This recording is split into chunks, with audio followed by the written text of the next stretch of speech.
Please stay tuned for these express headlines. Magandang hapon mula sa Salakot News Center at narito na ang express headlines sa oras na ito. 13 taong gulang na binata patay matapos matumbahan ng basketball goal sa lalawigan ng Pampanga.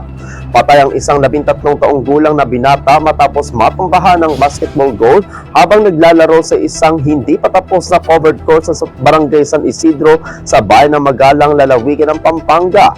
Ayon sa pulisya, pumasok ang 3 menor de edad sa pasilidad na hindi pa na-turn over sa barangay at umakyat sa basketball goal. Dagdag pa ng mga otoridad, nakakapit ang biktima habang inuuga nila ang basketball goal dahilan upang mawala ito ng balanse at tuluyang matumba.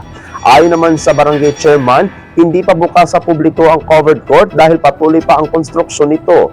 Nananawagan ng pamilya ng biktima ng hustisya at kinu-question din ang tibay at seguridad ng pagkakabit ng basketball goal.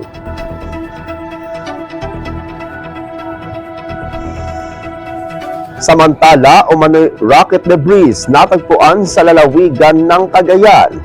Hawak na ng Philippine Coast Guard ang hinihinalang rocket debris na nadiskubre sa shoreline ng Barangay Babuyan, Claro, sa Calayan, Cagayan noong Huwebes.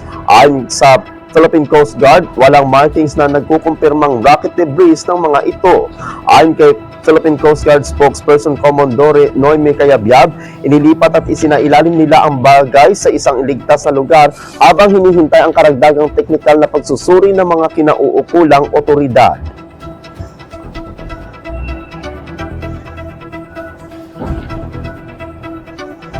Abangan ang iba pang mga balita mamayang alas 9:30 ng gabi sa Philippine Headlines. Ako ang inyong lingkod sa Balita Online, Apolinario 30 Digna DC Valencia, at ito ang Salakot Online Broadcasting Network.